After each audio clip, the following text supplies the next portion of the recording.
Business magnate, പറയുന്നതെന്തും വൈറലാകുന്ന വ്യക്തി, കായിക പ്രേമി, സാമൂഹ്യ പ്രവർത്തകൻ, അതോ പലരും ആരോപിക്കുന്നത് പോലെ ജനങ്ങളെ പറ്റിക്കുന്ന ഒരു തട്ടിപ്പുകാരൻ? എന്താണ് ബോച്ചെ?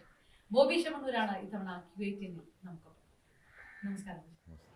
വ്യവസായ പ്രമുഖൻ, പറയുന്നതെല്ലാം ജനങ്ങൾ ഏറ്റെടുക്കുന്ന തരത്തിൽ വൈറലാകുന്ന ഒരാള്, കായിക പ്രേമി, ഇതിനേക്കാളൊക്കെ അപ്പുറത്ത് ഇപ്പോൾ പക്ഷെ ചർച്ച ചെയ്യുന്നത് അബ്ദുൾ റഹീമിന്റെ മോചനം, ആ ജീവരക്ഷാ പ്രവർത്തനമൊക്കെയാണ്. മറ്റൊരു തലത്തിലേക്ക് മാറിയോ? മാറാനൊന്നുമില്ല. ഞാൻ ചെയ്തുകൊണ്ടിരിക്കുന്ന കാര്യങ്ങൾ ഇതൊക്കെയാണ്. ബിസിനസ്മാനാണ്, കച്ചവടം ചെയ്യുന്നുണ്ട്.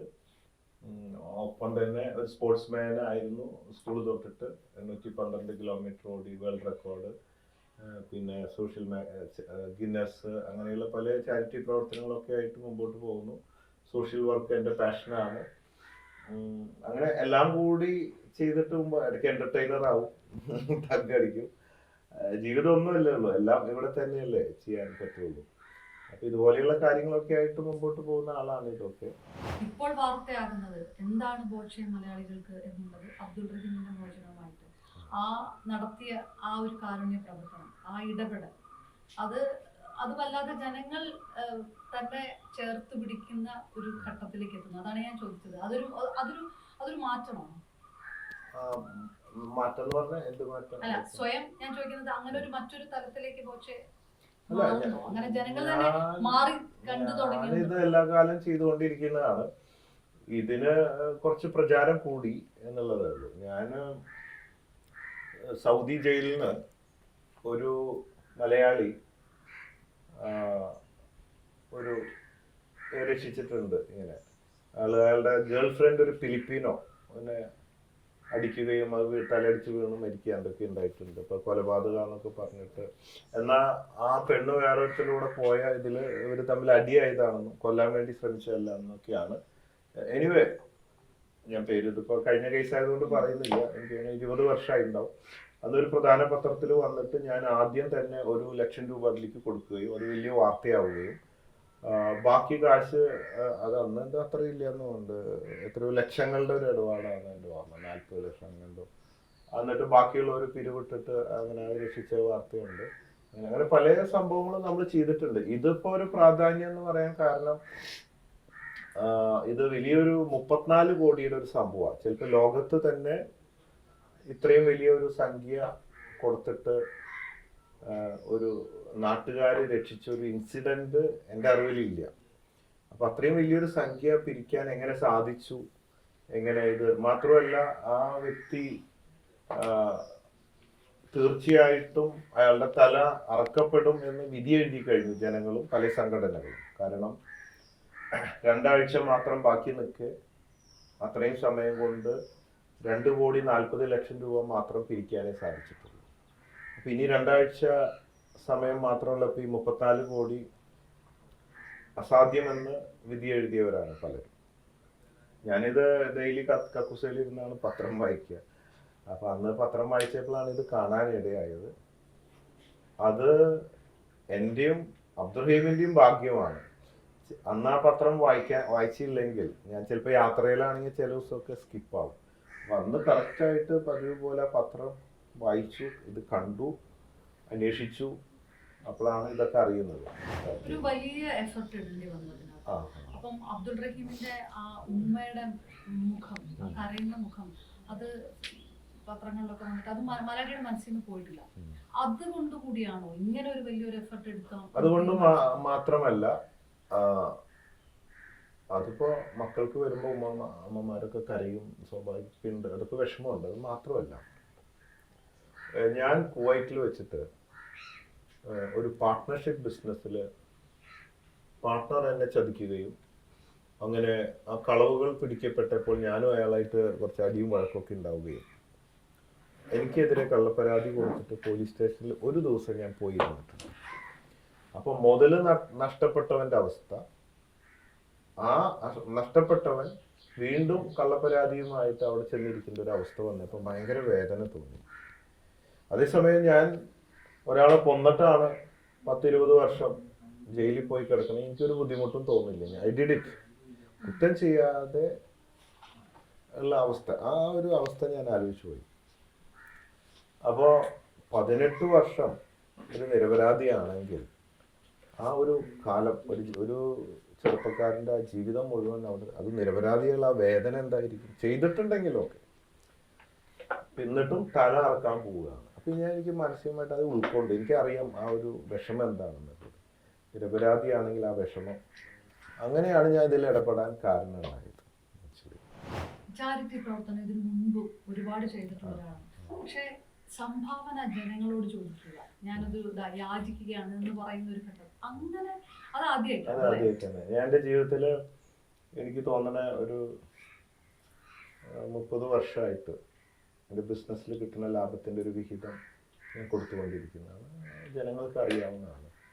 പ്രത്യേകിച്ച് ഈ 25 വർഷം മുമ്പൊന്നും ഈ ചാരിറ്റിക്ക് ഇത്ര ഈ കാലത്തുള്ള പോലെ ചാരിറ്റികളൊക്കെ കുറവാണ്.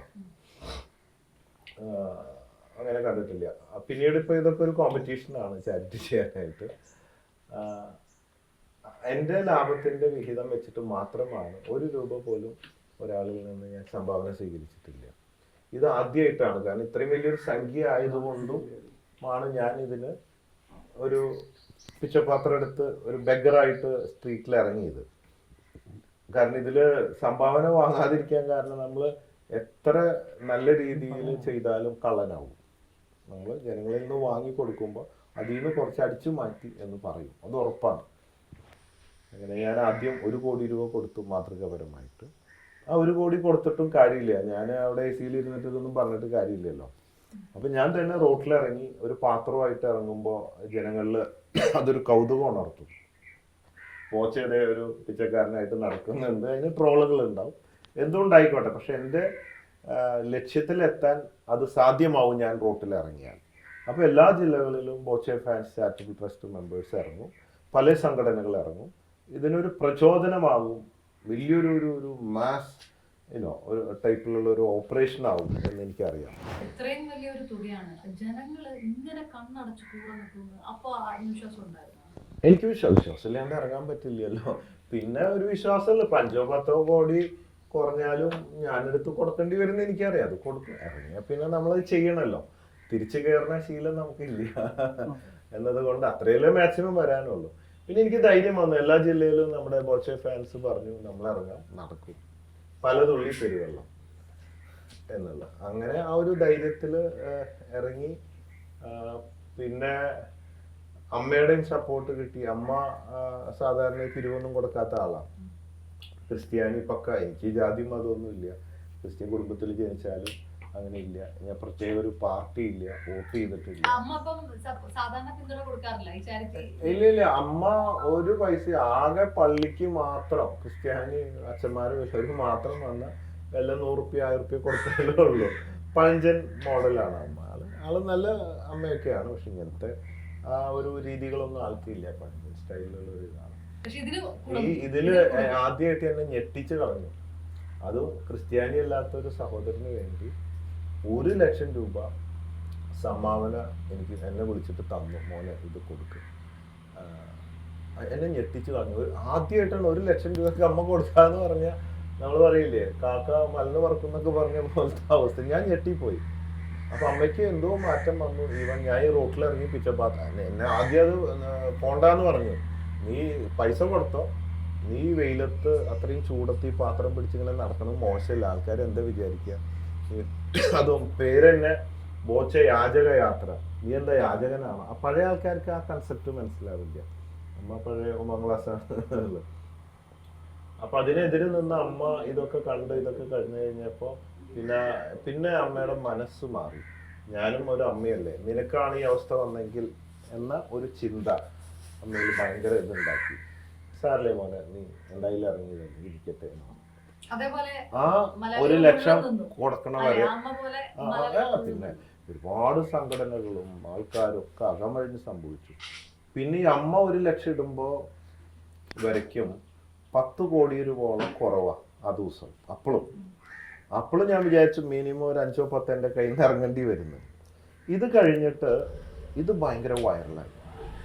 പിരിവ് കൊടുക്കാത്ത ഒരു ക്രിസ്ത്യാനി അമ്മ ഒരു മുസ്ലിമിന് വേണ്ടി 1 ലക്ഷം കൊടുത്തു, അത് കൊടുക്കാത്ത ആള്, അത് ഭയങ്കര വൈറലായി.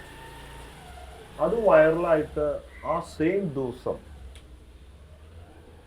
തന്നെ 6-7 കോടി ഒറ്റ അടിക്ക് സെയിം ഡേ അങ്ങോട്ട് അടിച്ചു കയറി. അപ്പൊ എനിക്ക് മനസ്സിലായി ഇത് കംപ്ലീറ്റ് ആവുന്നുണ്ട്. അങ്ങനെ കാസർഗോഡ് എത്തുന്നതിന് പകരം ഞാൻ മലപ്പുറം എത്തുമ്പോഴേക്കും കാശായി സെയിം ഡേ. പക്ഷേ പലപ്പോഴും അഭിമുഖങ്ങളൊക്കെ കൊടുക്കുമ്പോഴും ഓൺലൈനിലൊക്കെ പറയുമ്പോൾ ചില കാര്യങ്ങളൊക്കെ ഇങ്ങനെ രസകരമായിട്ട് പറഞ്ഞു പോകുന്നതിനിടയിലുള്ള ചില ദ്വയാർത്ഥ പ്രയോഗങ്ങളൊക്കെ അതൊക്കെ വിമർശിക്കാറുണ്ട്. അതിപ്പോ നമ്മൾ ഡബിൾ മീനിങ് പറയും, തമാശ പറയും, ഇത്തിരി നോൺ വെജ് ഒക്കെ ഉണ്ടാവും. അതിപ്പോ എന്താ, ഞാൻ വെജിറ്റേറിയനും അല്ല, ഇത്തിരി നോൺ വെജും വെജിറ്റേറിയനും കൂടിയതാണ്. അപ്പൊ എൻ്റെ നേച്ചർ അനുസരിച്ച് ഞാൻ തുറന്നു പറയും. അത് 90% ആൾക്കാർ അത് എൻജോയ് ചെയ്യുന്നവരാണ്, സപ്പോർട്ട് ചെയ്യുന്നവരാണ്, ഒരുപാട് ഫാൻസ് ഉണ്ട്. കുറച്ച് ആൾക്കാർക്ക് ചിലപ്പോൾ വെജിറ്റേറിയൻ ആയിട്ടുള്ളവർക്ക് ചിലപ്പോൾ ഈ നോൺ വെജ് പിടിക്കില്ല, അപ്പോൾ അവർ എതിരായിട്ട് പറയും. പിന്നെ അങ്ങനത്തെ അവസരങ്ങൾ കിട്ടുമ്പോൾ ചിലപ്പോൾ ഇതൊക്കെ എൻജോയ് ചെയ്യുന്നുണ്ടാവും. ഇങ്ങനെ കിട്ടുന്ന അവസരത്തിൽ ബിസിനസ് റൈവൽറി വെച്ചിട്ട് അവരിതിൻ്റെ ഇടയിൽ കൂടെ കയറ്റും. ഇതിന് ഒരു പ്രശ്നം ഇതല്ല, ഇതൊക്കെ അവർ എൻജോയ് ചെയ്യുന്നുണ്ടാവും.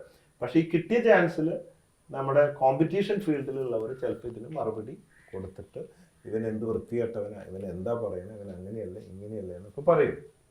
പിന്നെ ഇതൊന്നും ഞാൻ മൈൻഡ് ചെയ്യില്ല.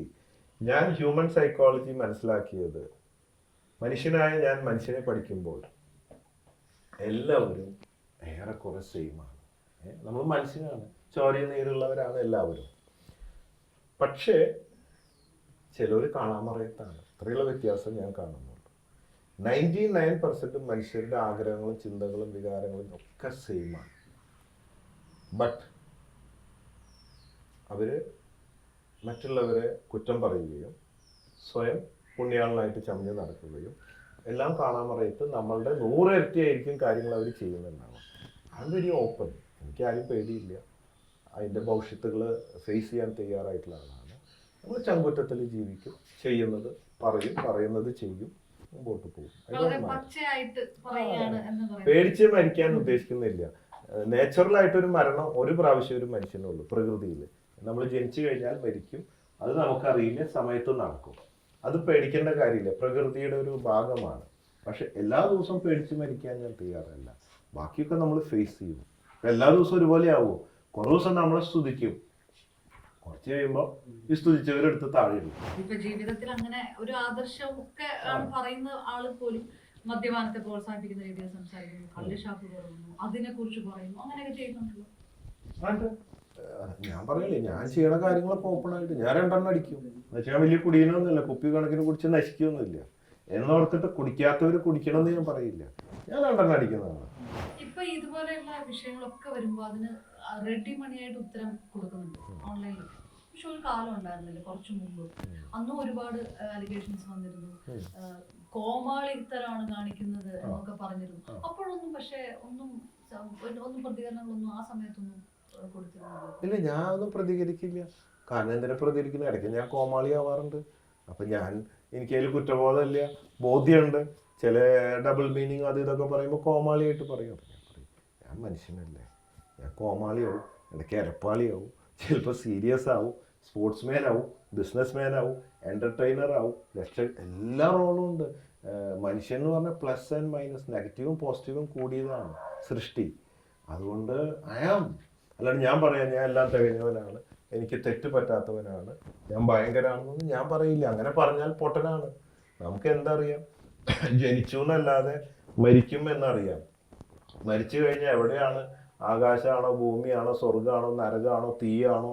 ഈ കഥകളൊക്കെ നമ്മൾ പല പുസ്തകത്തിൽ നിന്നും പല രീതിയിൽ പഠിപ്പിച്ചു നമ്മൾ എന്നല്ലാതെ പോയവരാരും തിരിച്ചു വന്നിട്ടില്ല. എത്രായിരം കോടിക്കണക്കിന് വർഷങ്ങളായിട്ടും ഉത്ഭവം അറിയില്ല, അവസാനം അറിയില്ല. നമ്മൾ പൊട്ടന്മാരെ പോലെ ജനിച്ചത് കൊണ്ട് മരണം വരെ ജീവിക്കുന്നു എന്നല്ലാതെ, തൂറാന്നല്ലാതെ വേറെ ഒന്നും നമുക്കറിയില്ല physically. We don't know anything. സത്യസന്ധമായിട്ട് ഒരു ആള് എന്തിനേലും കുറിച്ച് പറയുകയാണെങ്കിൽ, എത്ര വലിയ മഹാനാണെങ്കിലും എത്ര അറിവുള്ളവനാണെങ്കിലും, സത്യസന്ധമായിട്ട് പ്രപഞ്ചത്തെക്കുറിച്ചും ജീവിതത്തെക്കുറിച്ചും മരണശേഷത്തിനെ കുറിച്ചൊക്കെ പറയുകയാണെങ്കിൽ ഒറ്റ വാചകം ആത്മാർത്ഥമായിട്ടാണ്, I don't know. After death ഒരു 3ാമത്തെ തവണയാണ് പറയുന്നത്. കുറച്ചുകൂടെ ഫിലോസഫിക്കൽ ആയിട്ട് വരികയാണ്. അല്ലല്ല, ഞാൻ എന്താണെന്നറിയാം, more than a business man and all, ഞാൻ ഈ ജീവിതത്തെ കുറിച്ച് റിസർച്ച് ചെയ്യുന്ന ആൾക്കാർ. പക്ഷെ പലർക്കും അത് അറിയില്ല, അത് അത്ര പറയാല്ല. ഞാൻ ചിന്തിക്കുന്നത് എന്താണെന്നറിയാം,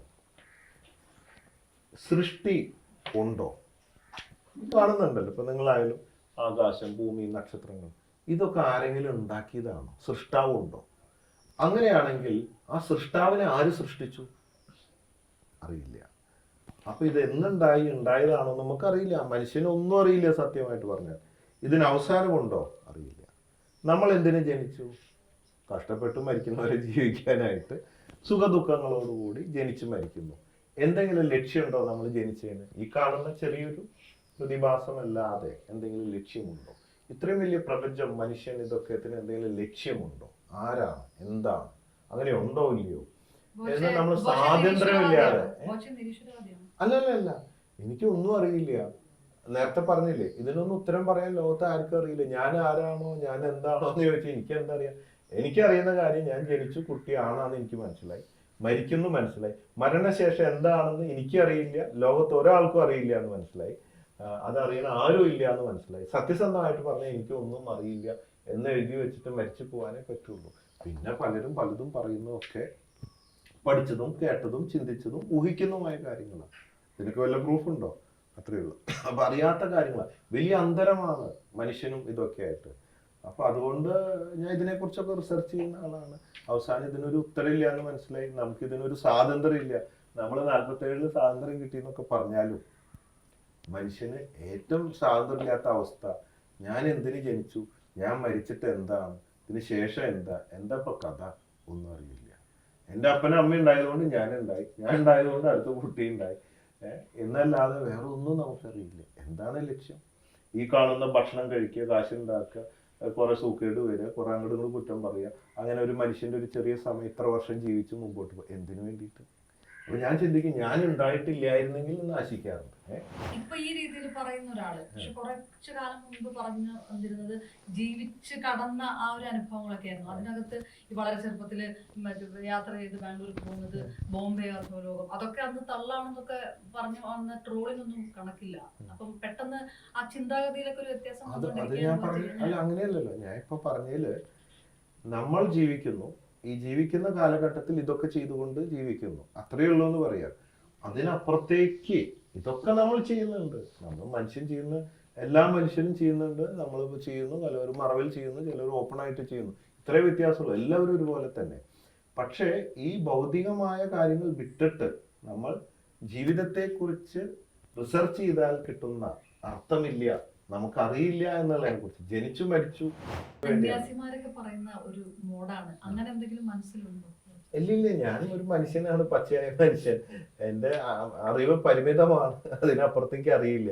അതുകൊണ്ട് ഞാൻ ഏതെങ്കിലും ഒരു മതത്തിനെ പിടിച്ച് പ്രത്യേക ഒരു ഗ്രന്ഥം പിടിച്ചുകൊണ്ട് ഇതാണ് സത്യം, ഇതിൽ എഴുതി വെച്ചത് ആണ് സത്യം, അല്ലെങ്കിൽ ഇത് ആരെഴുതി വെച്ചു, ഏത് കാലഘട്ടത്തിൽ എഴുതി വെച്ചു, ഇതിലൊക്കെ എഴുതിയിട്ടുള്ളതിന്റെ പഴക്കം 10,000 വർഷമാണോ, അല്ലെ 10,000 കോടി വർഷം മുമ്പ്, 50,000 കോടി വർഷം മുമ്പ് എന്താണുള്ളത്, എന്ത് പ്രൂഫുള്ളതാണ്, എന്ത് ആധാരമാണ്, ഇത് എന്തുണ്ടായെന്ന് പോലും അറിയില്ല.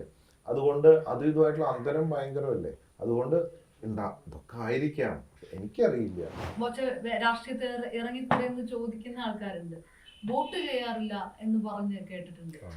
രാഷ്ട്രീയമായിട്ട് ഒരു ഞാൻ എല്ലാ രാഷ്ട്രീയക്കാരായിട്ട് വളരെ നല്ല അടുപ്പാണ്. പക്ഷെ വോട്ട് ചെയ്തിട്ടില്ല, അതൊരു ശീലമായി അങ്ങനെ ചെയ്തിട്ടില്ല. എൻ്റെ ജാതി മനുഷ്യജാതി, മതം സ്നേഹമതം, പ്രത്യേക ജാതി മതമൊന്നും എനിക്കില്ല. എനിക്ക് മുകളിൽ ആകാശം താഴെ ഭൂമി എന്ന് പറഞ്ഞേ ഉള്ളൂ. ഇതെല്ലാം ഒന്നാണ്. ഇല്ല, അയ്യോ, എൻ്റെ സോഷ്യൽ മീഡിയയിൽ എല്ലാ പോസ്റ്റിലും ഒരു മുഖ്യമന്ത്രിയെങ്കിലാവണം, പ്രധാനമന്ത്രി ആവണം. അപ്പൊ ഞാൻ ചിലയിടത്ത് പറയും, അയ്യോ, ഞാൻ സമാധാനമായിട്ട് ജീവിക്കുന്നതിൽ നിങ്ങൾക്ക് വല്ല അസൂയുണ്ടോ?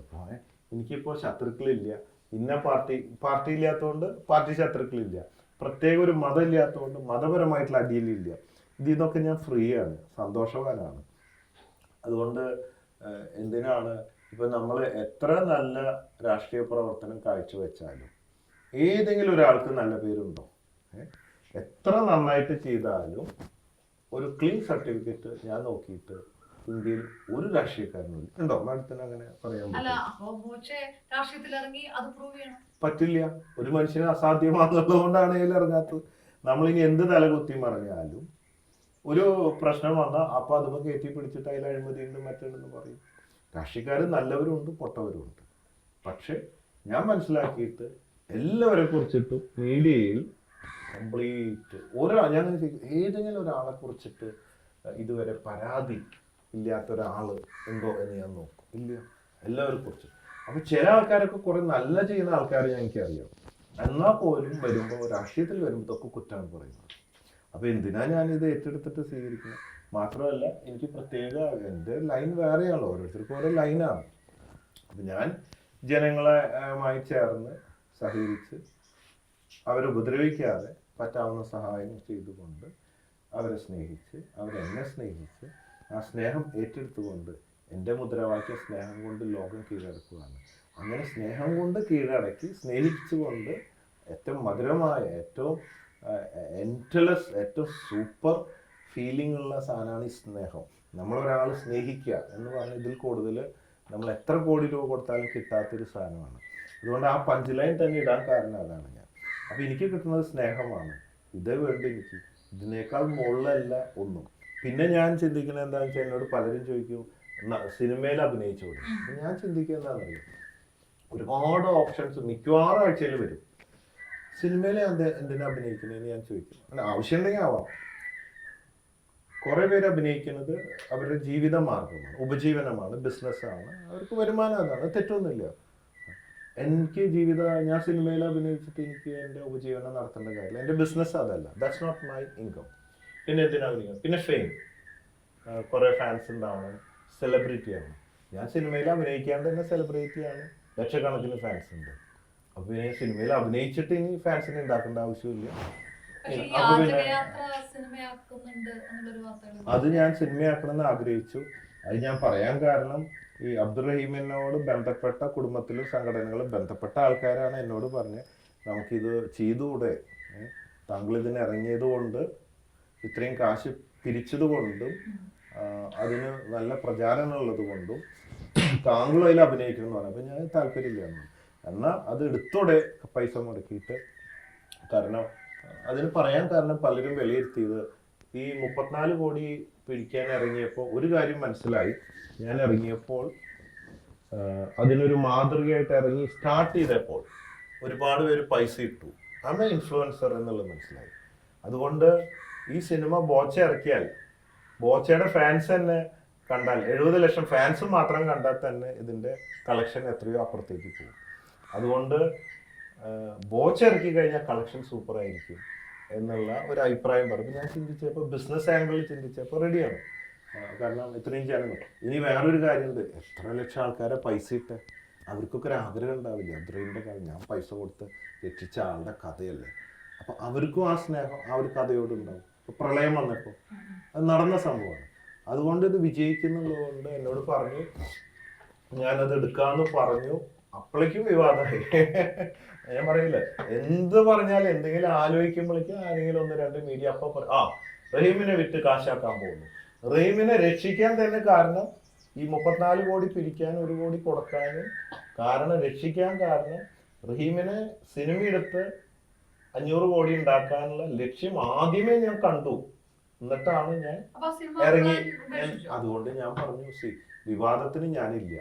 ഇനി റഹീമിന്റെ വീട്ടുകാർ ഞാൻ ഇതിനൊരു വീഡിയോ ഇടും, എന്നിട്ട് ഒരു എന്തിനു പറയാ, എത്ര ആൾക്കാർ സമ്മതം പറയുന്നു നിങ്ങൾ വോട്ട് ചെയ്യാൻ പറയും. റഹീമിനെ കുറിച്ച് ഞാൻ സിനിമ എടുക്കണോ വേണ്ടയോ? ഭൂരിപക്ഷം ആൾക്കാർ പറയാണ്, ഭൂരിപക്ഷം ആൾക്കാർ ചെയ്യരുത് പോച്ചെന്ന് പറഞ്ഞാൽ എനിക്ക് എൻ്റെ ഫാൻസ് പറയുന്നതാണ്, എൻ്റെ ഫ്രണ്ട്സ് എന്നെ സ്നേഹിക്കുന്നവർ പറയുന്നവരാണ് ഞാൻ എടുക്കുക. അത്രേ എനിക്കുള്ളൂ.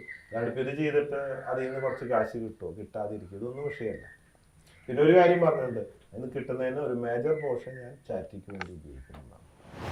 സ്നേഹത്തെ കുറിച്ചൊക്കെ നേരത്തെ പറഞ്ഞു. ഇപ്പം പറയുന്നത് ഫാൻസ് പറയുന്നത്, ഫ്രണ്ട്സ് പറയുന്നതാണ് വളരെ പ്രധാനമുള്ളത്. അപ്പോഴും ഈ സോഷ്യൽ മീഡിയയിലൊക്കെ വരുമ്പോഴും കുടുംബത്തെ കുറിച്ച് അധികം പറഞ്ഞു കേൾക്കാറില്ല. സാധാരണ ഈ വ്യവസായ പ്രമുഖരൊക്കെ പ്രൊമോട്ട് ചെയ്യാറുണ്ട് അടുത്ത തലമുറ, അങ്ങനെ അധികം പ്രൊമോട്ട് ചെയ്ത് കാണാറില്ല. ഇല്ല, അതെന്താ വെച്ചാല് എൻ്റെ ഭാര്യയ്ക്കും മകൾക്കും ബിസിനസ്സിൽ വലിയ താല്പര്യമില്ല. പിന്നെ അവർക്ക് ഇതുപോലെ സിനിമയിൽ അഭിനയിക്കാനോ സോഷ്യൽ മീഡിയയിൽ വരാനോ ഇങ്ങനത്തെ ഒന്നും താല്പര്യമില്ല അവർക്ക്. അല്ലെങ്കിൽ എല്ലാവർക്കും അവരവൻ്റെ സ്വാതന്ത്ര്യമില്ലേ, ഈസി ആയിട്ട് അവർക്ക് ചെയ്യാമല്ലോ. താല്പര്യം അവരുടെ സ്വാതന്ത്ര്യമാണ്. ഞാൻ പറയും നിങ്ങൾക്ക് ബിസിനസ് താല്പര്യം ചെയ്തു, വേണ്ടെങ്കിൽ വേണ്ട, അത്രയല്ലേ ഉള്ളൂ. അല്ലാതെ ബിസിനസ് കുടുംബമാണ്, എല്ലാവരും ബിസിനസ് ചെയ്ത് കാശുണ്ടാക്കണം, ബിസിനസ് മാത്രമാണ് ജീവിതം എന്നൊന്നും ഞാൻ നിർബന്ധിക്കില്ല. അത്ര പാഷനാണ്. ഈ ചാരിറ്റിയുടെ ഒരു ചോദ്യം കൂടെ ബാക്കിയുണ്ട്. അതായത് ഇപ്പോൾ റഹീമിനെ ബിസിനസ് പങ്കാളിയാക്കാം എന്നുള്ളൊരു വാഗ്ദാനമൊക്കെ കൊടുക്കുന്നുണ്ട്. അപ്പം ഇനി മിഡിൽ ഈസ്റ്റ് കേന്ദ്രീകരിച്ച് അല്ലെങ്കിൽ പ്രവാസികളുടെ മേഖലയിൽ കേന്ദ്രീകരിച്ച് കൂടുതൽ ചാരിറ്റി പ്രവർത്തനം നടത്തുക, ഇതുപോലെ ഈ ജയിലിലാക്കപ്പെട്ടവരെ രക്ഷിക്കുന്ന അങ്ങനെ ഒരു പദ്ധതിയൊക്കെ ഉണ്ട്?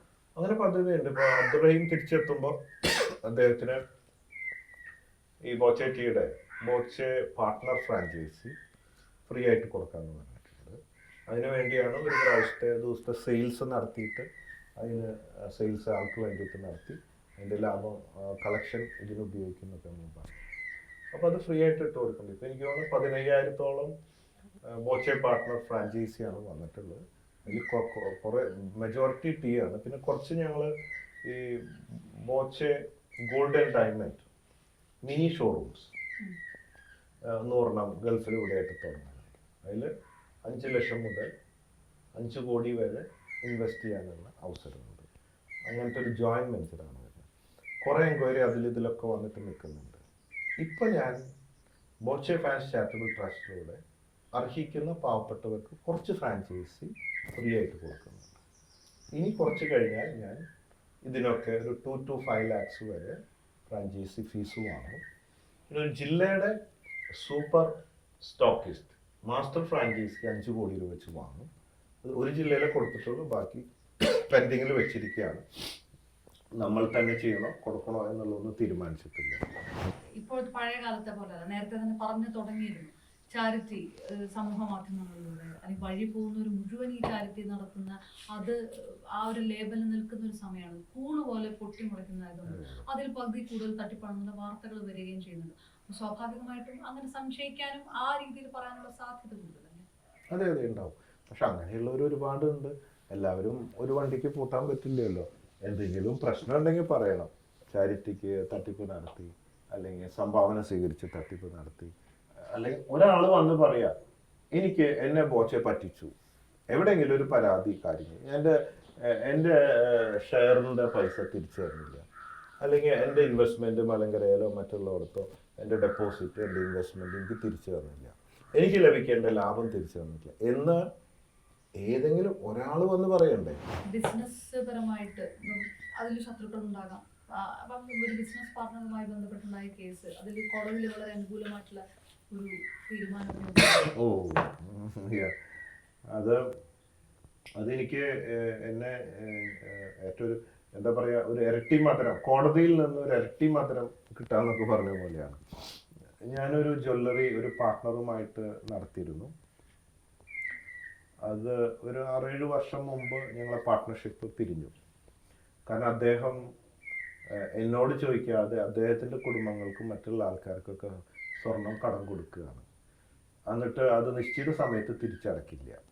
അങ്ങനെ പക്ഷെ എൻ്റെ ഒരു പ്രോബ്ലം എന്ന് പറഞ്ഞാൽ ഞാൻ എപ്പോഴും കടയിലൊന്നും പോയിരിക്കില്ല.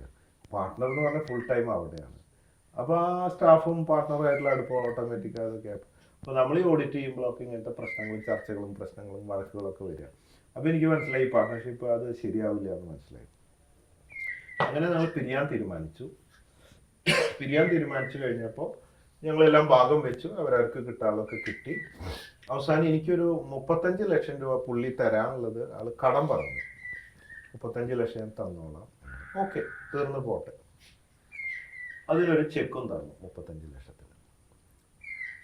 ആ ചെക്ക് കേസ് നടന്നിട്ട് ഇപ്പോൾ വിധിയായി. ആ വിധി ഭയങ്കരമാണ്. അതായത് കോടതിയോട് ഏറ്റവും അധികം ബഹുമാനവും വളരെ സത്യസന്ധമായ ഒരു ന്യായമായ വിധിയായിരുന്നു. 35 ലക്ഷം എനിക്ക് തരുന്നതിന് പകരം കോടതി അത് എന്ത് ചെയ്തെന്നറിയാം, 70 ലക്ഷം തരാൻ പറഞ്ഞു. എനിക്ക് 70 ഡബിൾ. ഇതിന്റെ കഥ എന്താണെന്നറിയാം. അതായത് ഇയാള് ഈ ചെക്ക് കൊടുത്തത് ഇയാള് ഡിലേ ചെയ്തു. ഈ പാർട്ട്ണർ പറഞ്ഞു ഞാൻ അങ്ങനെ ചെക്ക് കൊടുത്തിട്ടില്ല, ബോച്ചെ കള്ളം പറയുക. എന്നിട്ട് പറഞ്ഞെങ്ങനെയാണെന്നറിയാം, ചെക്ക് എങ്ങനെ എൻ്റെ കയ്യിൽ കിട്ടി അയാളുടെ എന്നുള്ളത്. ഞാൻ അയാളുടെ വീട് പൊളിച്ച് അകത്ത് കടന്ന് അയാളുടെ കബോർഡ് പൊളിച്ച് അയാളുടെ ബ്ലാങ്ക് ചെക്ക് ബോച്ചെ കട്ടെടുത്ത് അയാളുടെ കള്ളൊപ്പിട്ടിട്ട് തന്നതാണ് ഈ ചെക്ക് എന്തായിരുന്നു. അത് പറഞ്ഞപ്പോൾ കോടതിയിൽ എല്ലാവരും ചിരിച്ചു. അതാണ് കേസ്. അവസാനം കോടതി തെളിവുകളുടെ അടിസ്ഥാനത്തിൽ ഡബിൾ ഫൈനും 3 വർഷം തടവും അയാൾക്ക് വെച്ചിരിക്കുകയാണ്. പക്ഷെ ഞാൻ അത് പറയാൻ പോകുന്നത്, എനിക്ക് ഡബിൾ വേണ്ട. ഓക്കെ, എൻ്റെ മാനസിക നഷ്ടം, ഇതിന് ചെലവ് കാര്യങ്ങളെല്ലാം നോക്കുമ്പോൾ കോടതി അർഹിക്കുന്ന മാന്യമായ ഒരു അംഗീകാരമാണ് ഡബിളായിട്ട് തന്നത്. പക്ഷെ ഞാൻ എൻ്റെ 35 ലക്ഷം മാത്രമേ വാങ്ങൂ. 3 വർഷത്തെ തടവും ഞാൻ ഒഴിവാക്കാൻ ശ്രമിക്കും. കാരണം എൻ്റെ ഫാദർ പഠിപ്പിച്ച ചില ക്വാളിറ്റീസ് ഉണ്ടല്ലോ, എല്ലാ ക്വാളിറ്റീസും എനിക്ക് കിട്ടിയിട്ടില്ല. ഒരു ക്വാളിറ്റീസ്, നമ്മൾ സത്യസന്ധനായിരിക്കണം, ആരും ഫ്രീ തരുന്നത് വാങ്ങരുത് എന്ന് പഠിപ്പിച്ചിട്ടുണ്ട്. അപ്പൊ ഞാൻ ഒരിക്കലും, ഇപ്പൊ എനിക്ക് എൻ്റെ ഒരു ആരാധിക പടുത്തൊരു കാറ് തന്നു, ഞാൻ വാങ്ങിയില്ല. ചെറിയ ചെറിയ മിഠായി അങ്ങനത്തെ സാധനങ്ങൾ ആരിനി എന്ത് തന്നാലും 100 കോടി രൂപ തന്നാലും ഞാൻ വാങ്ങില്ല. അപ്പോൾ ആ ഒരു ക്വാളിറ്റി ഞാൻ കീപ്പ് ചെയ്ത് വരുന്നുണ്ട്. അതുകൊണ്ട് ഞാൻ പറയും, എനിക്ക് 70 വേണ്ട, എനിക്ക് അർഹിക്കുന്ന 35 മതി. എനിക്ക് നിങ്ങളെ ശിക്ഷിച്ചിട്ട് അതിൽ സന്തോഷം ഞാൻ കാണുന്നില്ല. അതുകൊണ്ട് ആ കോടതി ശിക്ഷയും ഒഴിവാക്കാൻ വേണ്ടിയിട്ട് ഞാൻ ശ്രമിക്കും. കാരണം എൻ്റെ മുദ്രാവാക്യം നമ്മൾ ക്ഷമിക്കണം, സ്നേഹം കൊണ്ട് ലോകം കീഴടക്കുക എന്നൊരു വാചകം എഴുതി വെച്ചിട്ട് വെറുതെ അത് പറഞ്ഞ് നടന്നിട്ട് കാര്യമില്ല. അക്ഷരാർത്ഥത്തിൽ അത്രയൊന്നും ആയിട്ടില്ലെങ്കിലും അങ്ങനെ ആവാൻ ഞാൻ ശ്രമിച്ചുകൊണ്ടിരിക്കുകയാണ്. അതുകൊണ്ട് ഞാൻ അയാളോട് ക്ഷമിക്കാനും എനിക്ക് ആ അർഹിക്കുന്ന ക്യാഷും ശിക്ഷയും എനിക്ക് ആവശ്യമില്ല, അയാളെ ശിക്ഷിക്കാനും എനിക്ക് ആവശ്യമില്ല എന്നതുകൊണ്ട്. ഇപ്പം ഇതിനെയൊക്കെ കുറച്ച് കഴിഞ്ഞപ്പോൾ വക്കീല് പറഞ്ഞ എന്താണെന്നറിയാം, ചിലപ്പോൾ ഇങ്ങനെ പറയുന്നത് ആദ്യമായിട്ടായിരിക്കും ഇന്ത്യയിൽ ഒരാൾ എനിക്ക് വിധിച്ച ക്യാഷ് എനിക്കുള്ളത് മതി, ശിക്ഷ അയാൾക്ക് ഒഴിവ് കൊടുക്കണം. പക്ഷെ ഞാൻ ആലോചിക്കുന്നത് എന്താണെന്നറിയാം, നമുക്ക് വൈരാഗ്യമില്ല. ആ സമയത്ത് നമുക്ക് ഭയങ്കര ദേഷ്യമൊക്കെ തോന്നി, എന്നെ പറ്റിക്കുകയും ചെയ്തു. അത് കഴിഞ്ഞിട്ട് ചെക്ക് വെച്ചിട്ട് ബാക്കി കടവും പറഞ്ഞു, അതും ക്ഷമിച്ചു. എന്നിട്ട് അത് ഞാൻ കള്ളനാണ് എന്ന് പറഞ്ഞിട്ട് അയാളുടെ വീട് പൊളിച്ച് ചെക്ക് എടുത്തുണ്ടായിരുന്നു. എനിക്ക് വിഷമം. അയാൾക്ക് ഒരു കാര്യം ചെയ്യായിരുന്നു, വഴിയിൽ അയാളുടെ കുത്തിനെ പിടിച്ചിട്ട് ഞാൻ ചെക്ക് ബലമായിട്ട് വാങ്ങിച്ചെന്ന് പറഞ്ഞാൽ എനിക്കൊരു അന്തസ് ഉണ്ടായിരുന്നു. ഈ അലമാര പൊളിച്ച് അയാളുടെ വീട് പൊളിച്ച് ചെക്ക് എടുത്തുകൊണ്ടുപോയി എന്നൊക്കെ പറഞ്ഞു എനിക്ക് വളരെ വിഷമം. അപ്പം മനുഷ്യരിതാണ്. എന്നാലും നമ്മൾ ചിന്തിക്കുന്നത് എന്താണ്, വൈരാഗ്യം വെക്കുമ്പോൾ നമുക്ക് പറയുക നമ്മുടെ ആരോഗ്യം കുറയും, നമ്മുടെ ഉറക്കം, അത് നമ്മൾ ഈ ഉറക്കത്തിലൊക്കെ വൈരാഗ്യം വരുമ്പോൾ അവൻ അങ്ങനെ ചെയ്യണം, അങ്ങനെ ചെയ്യണം. പക്ഷെ നമുക്ക് പിരിമുറുക്കം കൂടും, നമ്മുടെ സമാധാനം, നല്ല സമയം കുറയുക. അതേസമയം നമ്മൾ ക്ഷമിക്കാൻ പഠിച്ച് ഇവരെ സ്നേഹിക്കാൻ പഠിച്ചിട്ട് ചെയ്യുമ്പോൾ നമ്മൾ കഴിയാവുന്നതോ, പിന്നെ തീരെ നിവൃത്തിയില്ലെങ്കിൽ നമ്മൾ കോടതി വഴി ആശ്രയിച്ചേ പറ്റൂ. ഒരുവിധം കാര്യങ്ങളൊക്കെ നമ്മൾ ക്ഷമിക്കുക, പിടിക്കുക, അഡ്ജസ്റ്റ് ചെയ്യാൻ നോക്കുകയാണ് ചെയ്യുന്നത്. അതുകൊണ്ട് ഇങ്ങനൊരു വിധിയിൽ ആദ്യമായിട്ടായിരിക്കും ഒരാൾ ഇങ്ങനെ കാശ് വേണ്ട എന്നും ശിക്ഷ ഒഴിവാക്കി തരാമെന്ന് ഇത്രയും കഷ്ടപ്പെട്ട് 7 വർഷം ഫൈറ്റ് ചെയ്ത കേസാണ്. കേരളത്തിൽ ഇങ്ങനെ വേറൊരാളില്ല, എന്തും പറയാം, എന്ത് വസ്ത്രം വേണമെങ്കിലും ധരിക്കാം, ഏത് രീതിയിൽ സോഷ്യൽ മീഡിയയിൽ സംസാരിക്കാം. വല്ലാത്തൊരു ആത്മവിശ്വാസം. അതിന് വല്ല ടിപ്സ് എന്തെങ്കിലും? എല്ലാ മനുഷ്യരും ജീവിക്കുമ്പോൾ ആഗ്രഹിക്കുന്ന സന്തോഷമാണ്, അല്ലേ? സന്തോഷം ലഭിക്കുക എപ്പോഴാണ്? വിജയം വരുമ്പോൾ. വിജയം ലഭിക്കുക എങ്ങനെയാണ്? ശരിയായ അറിവ് കിട്ടുമ്പോഴാണ് വിജയം ലഭിക്കുക. അപ്പോൾ ശരിയായ അറിവ് എന്താന്ന് വെച്ചാൽ, നമ്മൾ ജനിച്ചു മരിക്കുന്നു, ഇതിനിടയിലുള്ള ഒരു ചെറിയ സമയമാണ് നമുക്കുള്ളത്. അപ്പോൾ നമ്മൾ സന്തോഷവാനായിട്ട് ഇരിക്കണമെങ്കിൽ, അറിവ് ലഭിക്കണമെങ്കിൽ നമ്മൾ ഒരു യാഥാർത്ഥ്യം മനസ്സിലാക്കണം. നമ്മൾ ജനിക്കുന്നേക്കാൾ മുമ്പ് എല്ലാം എഴുതി വെച്ചിരിക്കുന്നു. ചിലവർ പറയും വിധിയെ വിശ്വസിക്കുന്നു, ഇല്ല എന്നൊക്കെ പറയും. അങ്ങനെയാണെങ്കിൽ ഒരു കുട്ടി ജനിക്കുമ്പോൾ മാതാപിതാക്കളെ എങ്ങനെ കൈകാര്യം ചെയ്താലും കുട്ടിയാണോ പെണ്ണാണെന്നോ മാറ്റാൻ പറ്റുമോ? ഇല്ലല്ലോ, അല്ലേ? ഇപ്പൊ മാഡം പെണ്ണായിട്ട് ജനിക്കണം, ഞാൻ ആണായിട്ട് ജനിക്കണം. ഇപ്പൊ നമ്മുടെ മാതാപിതാക്കൾക്ക് ഇതിലൊരു കൺട്രോളും ഇല്ല, അല്ലേ? മരണം എപ്പോൾ എന്ന് മാഡത്തിന് അറിയോ? ഇല്ല. ഞാൻ ചിലപ്പോൾ ഇവിടുന്ന് ഇറങ്ങി പോകുമ്പോൾ വണ്ടി ഇടിച്ച് ചേർത്താൽ എൻ്റെ സമയമായി, അത്രേ ഉള്ളൂ. ഈ കോവിഡ് സമയത്ത് പോയിരുന്നെങ്കിൽ അവിടെ തീർന്നു. അപ്പോൾ ഒന്നും അറിയില്ല. ഈ ജനനത്തിനും മരണത്തിനും ഇടയിൽ ആരെ എവിടെ വെച്ച് കാണും, എപ്പോൾ, എന്തിനു വേണ്ടി ഒന്നും നമുക്കറിയില്ല. അപ്പോൾ എഴുതി വെച്ചിരിക്കുന്നു. ആയതുകൊണ്ട് ആ അറിവിലൂടെ എന്താണോ സംഭവിക്കുന്നത്, സുഖവും ദുഃഖവും അടങ്ങിയതാണ് ജീവിതം. അതുകൊണ്ട് അത് നമ്മൾ സ്വീകരിക്കാൻ തയ്യാറാവണം. ആ തയ്യാറാവാനുള്ള അറിവ് നമുക്കുണ്ടാവണം. പ്രപഞ്ചത്തെക്കുറിച്ച് പഠിക്കണം. നമുക്ക് വല്ല കൺട്രോളുണ്ടോ? മഴക്കാലമാണ് ഇപ്പോൾ, മിന്നലിടി ഉണ്ടാവും, ഇടയ്ക്ക് വെള്ളപ്പൊക്കം ഉണ്ടാവും, ഇടയ്ക്ക് സുനാമി ഉണ്ടാവും, ഇടയ്ക്ക് വെയിലുണ്ടാവും. പ്രകൃതി തന്നെ സ്റ്റഡിയല്ല, അപ്പ് ആൻഡ് ഡൗൺ ആണ്. പ്രകൃതിയുടെ ഒരു ചെറിയ പോയിന്റ് ഒരു ഉറുമ്പാണ് നമ്മൾ, മനസ്സിലായില്ലേ? അതുകൊണ്ട് തന്നെ നമ്മൾ ഒന്നുമല്ല, പ്രകൃതിയുടെ ഒരു ചെറിയ ഭാഗമാണ്. അതുകൊണ്ട് life means what is life, what's the meaning of life എന്ന് ചോദിച്ചാൽ കേറ്റിറക്കങ്ങൾ, സുഖദുഃഖങ്ങൾ അടങ്ങിയ ഒരു സമ്മിശ്ര സംഭവമാണ് ലൈഫ്. അതുകൊണ്ട് സുഖം വരുമ്പോൾ ഹാപ്പി ആകുമ്പോൾ ഹാപ്പിയായി, ദുഃഖം വരുമ്പോഴും നമ്മൾ അതങ്ങ് മറന്ന് ഇനി നാളെ വീണ്ടും സുഖം വരുമല്ലോ, കയറ്റം ഇറക്കം ഇങ്ങനെയാണ് എന്നോർത്ത് സമാധാനിച്ച് മുമ്പോട്ട് പോവുക. അല്ല എനിക്ക് പറ്റില്ല, എനിക്ക് സങ്കടങ്ങൾ പറ്റില്ല എന്ന് പറഞ്ഞിട്ട് എന്താ കാര്യം? ഒരാളൊക്കെ വരില്ലേ, നോബഡി ക്യാൻ സ്റ്റോപ്പ്, ആർക്കും തടയാൻ പറ്റില്ല. അപ്പൊ ഈ യാഥാർത്ഥ്യം അറിയുന്നതുകൊണ്ട് നമ്മൾ ദുഃഖം വരുമ്പോൾ പാർട്ട് ഓഫ് ലൈഫ് എന്ന് നമ്മൾ സ്വയം പറഞ്ഞ അറിവുകൊണ്ടും ഉണ്ടാകുന്നത് കുറച്ച് ദിവസം കഴിയട്ടെ, അപ്പൊ നമുക്കൊരു ഇത് കിട്ടും എന്നുള്ള രീതിയിൽ. അപ്പൊ നമ്മളിപ്പോ ചിലവര് നമ്മളെ പൈസ കടം വാങ്ങി തന്നില്ല, തിക്കും തിരക്കുണ്ടാക്കി, ഇപ്പൊ നമുക്ക് വിഷമമായി, എന്നെ പറ്റിച്ചു, ഇന്നലെ നാളെ തരും, അപ്പൊ നമ്മൾ സന്തോഷവാനായിരിക്കും. അങ്ങനെ എന്താ പറയാ, എന്ത് കിട്ടുമ്പോഴും കിട്ടാതിരിക്കുമ്പോഴും ഒക്കെ നമ്മൾ പരസ്പരം പഴിചാരിക്കൊണ്ട്, മറ്റുള്ളവരെ കുറ്റം പറഞ്ഞുകൊണ്ട്, വിധിയെ പഴിച്ചുകൊണ്ട്, സൃഷ്ടാവിനെ പഴിച്ചുകൊണ്ട്, വെറുതെ സമ്മർദ്ദം കൂട്ടി രോഗികളായി മാറി, ഭ്രാന്തന്മാരായി മാറി, സ്വയം ഒന്നും നേടാൻ പറ്റാതെ പൊട്ടന്മാരായി തീർന്നതിലും നല്ലത് കിട്ടിയതിനൊക്കെ സൃഷ്ടാവിനോട് നന്ദി പറഞ്ഞുകൊണ്ട്, കിട്ടാൻ വേണ്ടിയിട്ട് മുമ്പോട്ട് ആത്മവിശ്വാസത്തിൽ കിട്ടുമെന്നുള്ള പ്രതീക്ഷയിൽ കിട്ടുന്നത് വരെ ഫോളോ അപ്പ് ചെയ്തുകൊണ്ട് പോയാൽ പതുക്കെ കിട്ടും. കിട്ടിയത് സന്തോഷത്തിൽ ജീവിക്കേ പറ്റുള്ളൂ. എല്ലാം കിട്ടിയിട്ട് ജീവിക്കാനും എല്ലാം അറിഞ്ഞിട്ട് മരിക്കാനും ഒന്നും നമുക്ക് സാധ്യമല്ല. ഇതാണ് അറിവ്. പറഞ്ഞത് കൂടുതൽ ജീവിത തത്വങ്ങളാണ്, പക്ഷെ വൈറലാകാൻ ഇനി ഒരുപാട് ബാക്കി ഉണ്ട് എന്ന് പറഞ്ഞുകൊണ്ട് അവസാനിപ്പിക്കുന്നു. വളരെയധികം നന്ദി. ഇത്രയും സമയം. Conquer the world with love. Love you everybody. You are watching.